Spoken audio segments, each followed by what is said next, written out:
Hey there, guys. Dragon Master here, and I want to welcome you to Star Wars and Earth, Episode 16, Codename Beginning of the War. So, I really have nothing to say, so without further ado, let's get straight into the video. We start our journey off with Thrawn. He is currently in a meeting with the Rebel Alliance heads, and he's also there with a few Terran representatives who basically work with the Rebel Alliance in secret. They are currently discussing about the information they have learned from Jyn Orso that she brought to the base on Yavin 5, I think it was called. I don't know. But what Jyn Orso has brought to them is quite shocking.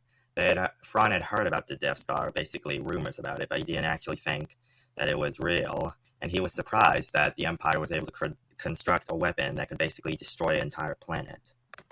But hearing the reports and seeing a bit of a live feed on what happened to a planet that Jyn Orso met Saw Gerrera on, I don't know the planet's name, he was very surprised and shocked to see the destruction this laser could do on low levels at best of its power. And this worried Thrawn a bit. A weapon of this magnitude could cause trouble for the Terran System Alliance. Sorry, the Terran Alliance. So he realized that this Death Star needed to be destroyed immediately. So he decided to begin thinking of a plan how they would destroy it. But there was no weakness on the Death Star, which they currently had found on the file that they had been given. The Death Star had no weakness, but Jyn Orso said that her father, the man who helped create it, had said that he had built a weakness on the Death Star, which it could be exploited and destroyed. So Thrawn thought that they should try and find out where this weakness was, but the rest of the Rebel Alliance leaders weren't so really wanting to fight the Empire anymore. After arguments and all that went on, Thrawn decided to leave with the furious Terran representatives who were not happy at the Rebel Alliance's fear to fight the Empire just because of this new weapon. These representatives had fought basically against the Separatists and on Earth when the Separatists invaded. These people had much battle experience, and they weren't afraid to fight the Empire. Thrawn then decided to basically talk to Jyn Orso about her plans. She said that most likely, the plans for the weakness of the Death Star was on Scarif, and Thrawn decided that they should attack Scarif to get the plans, and then attack the Death Star once they find out where the weakness on the Death Star battle station was. Thrawn decided to talk to the Terran Alliance's high command first before they thought of attacking Scarif, or basically drew up battle plans. Thrawn then went to talk with the heads, basically, of the military of the Terran Alliance. Anderson and Hackett also, when they heard about this information Thrawn told them, they decided that it would be a good idea to attack Scarif to get the information. It was already a good idea to basically engage a war with the Empire, seeing as their relationship with the Galactic Empire hasn't been so great right now. Currently, for the past couple of years, basically, the Empire and the Terran Alliance, since it was formed, haven't been really on good terms. As the Empire was growing, basically wanted to subjugate the Terran Alliance into the Empire. And the Terran Alliance wasn't happy about the Empire constantly saying that they should just merge with the Galactic Empire.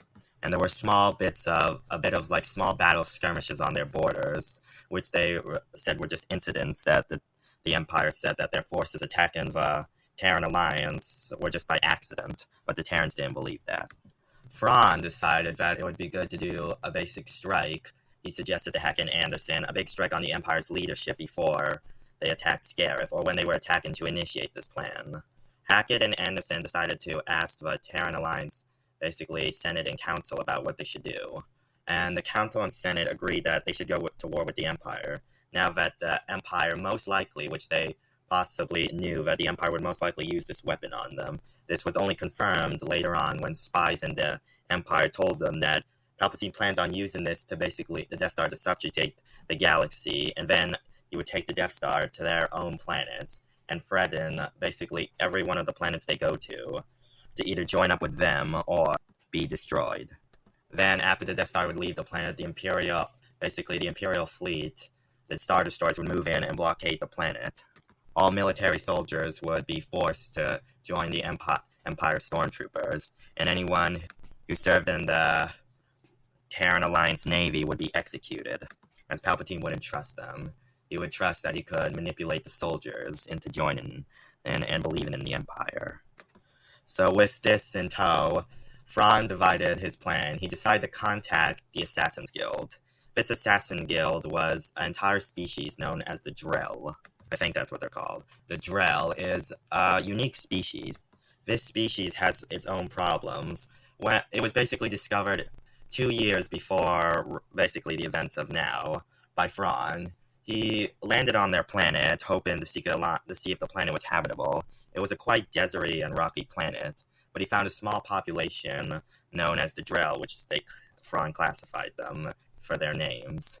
The Drell was a species on the verge of extinction. Their planet wasn't that habitable, and the population was currently only 20,000, so Thrawn decided to take them to a much suitable planet for their living condition.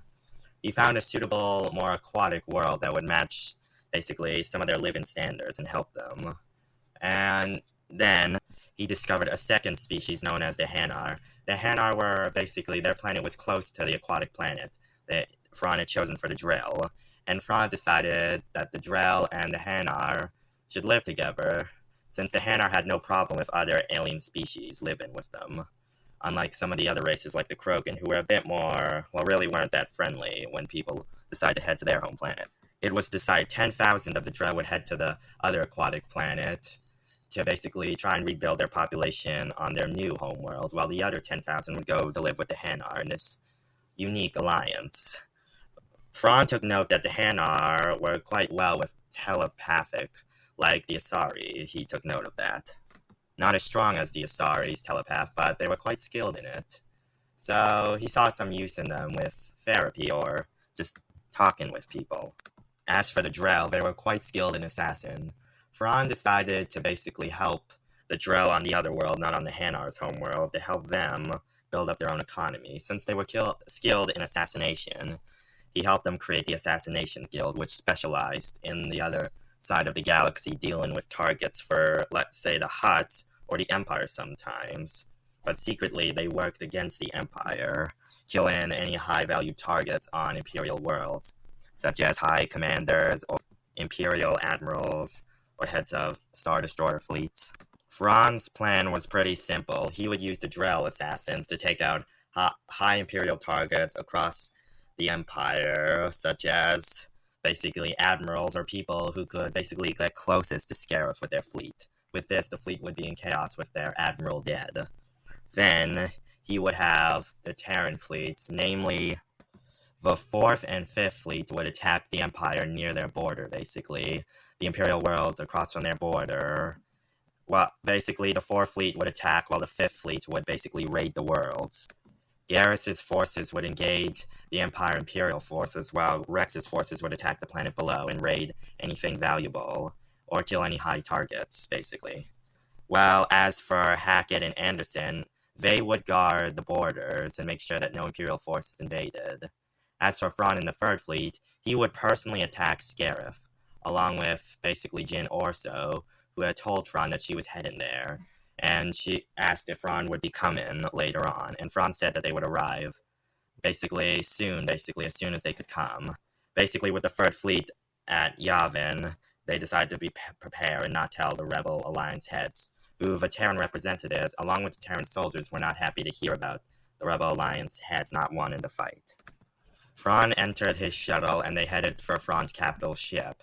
Then the 3rd Fleet made its jump to Scarif, where Jyn Orso had already begun her small little assault there. His fleet arrived before the Rebel Alliance's fleet did, and they engaged the 2 Star Destroyers that there were and the many TIE fighters. The Terran fighters were much more skilled in combat than the basically TIE fighters, and their ships basically were much more faster and had shielding. As for Thrawn's ships, they were basically going head-to-toe with the 2 Star Destroyers and were doing good damage. Thrawn then contacted Rex and Garrus to begin the plan. He also contacted Thane, the head of the Assassin's Guild, and told him to begin the assassinations. Thane was a good friend of Shepard, who was currently engaging in the battle with the Normandy, basically. The Normandy, his ship, he called it. Even though the Normandy belonged to the 3rd Fleet, Thrawn was happy when Shepard said that it was his ship, and he said Shepard was a perfect match for the Normandy, for its captain.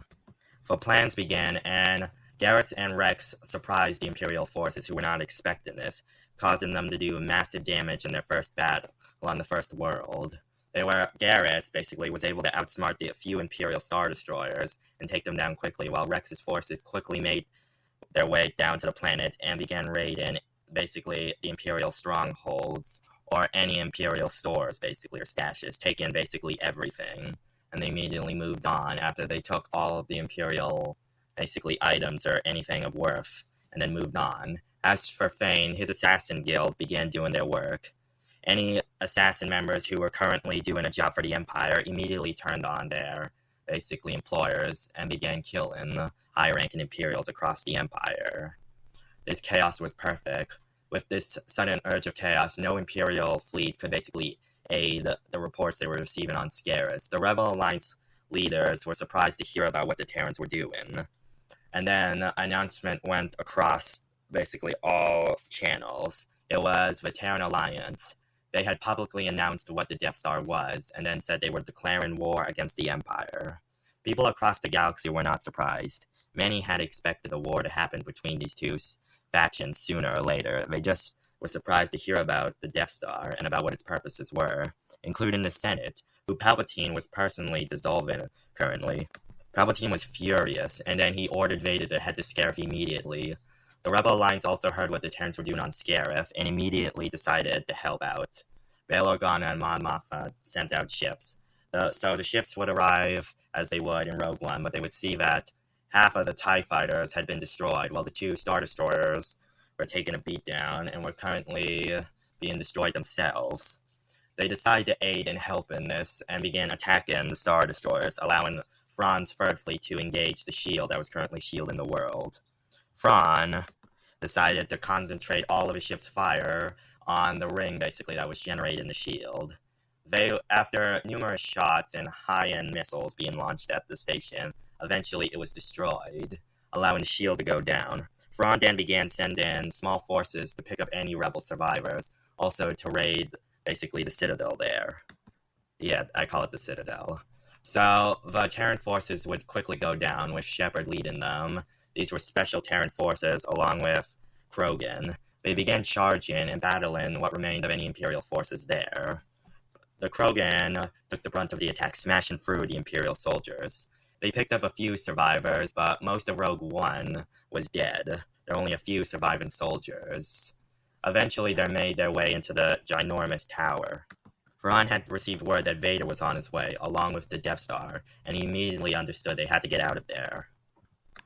The soldiers and the Krogan began retrieving the survivors and getting them onto shuttles, while they currently retreated as well. Shepard, on the other hand, immediately made his way up to the tower, and he found Jyn Orso, along with Consand Ordo, and he immediately saw that they were Jyn Orso was holding a gun up to Director Krennic, but he seen that Orndon had shot Krennic. He decided to help them and got a medical team. The medical team grabbed both of them and immediately made their way down. They decided to leave Krennic. They made their way to a shuttle just as they saw the Death Star come into view, and then Vader's fleet engaging the rebels, along with the Terrans of the Third Fleet. The Third Fleet engaged Vader's forces while the rebels got away. Basically, the whole Vader lightsaber hall thing going, basically him slashing through rebel soldiers in the hallway would not go down, as his forces were forced to fight the Third Fleet. Thrawn saw that basically got a message that the rebels had received the information about the Death Star's weak point from the file, basically. It was contained in the file of the Death Star schematic. He then contacted Princess Leia to de-embark from the ship, basically to Tanton 4 to de-embark from the ship it was currently on, and to make its way on its own, basically, farther out, basically, into the Outer Rim, as Palpatine had ordered many more Imperial Star Destroyers to arrive. So, Princess Leia, now having the schematics on the Tanton 4, they basically went into hyperspace. Vader was not happy. He decided to follow in pursuit, and with more Star Destroyers around, they were able to keep the Third Fleet occupied, and he chased Princess Leia. Thrawn then called Shepard, who had Jyn Erso and Cassandra Ordo on board, and they made their way to the Normandy. The Normandy, along with the rest of the Third Fleet, grouped up and then immediately went into hyperspace to retreat back to Yavin 4. Or Yavin 5, I forget. With that, that's where we're going to leave it off. So, I really have nothing to say. Well, I guess I have one thing to say, and that is, thank you all so much for subscribing to the channel. We're close to 250 subscribers. It's crazy. I only joined, maybe almost, it's close to, I don't know, almost close to an entire year since I've joined. But I really want to thank you all those who have subscribed to the channel. So, without further ado, goodbye.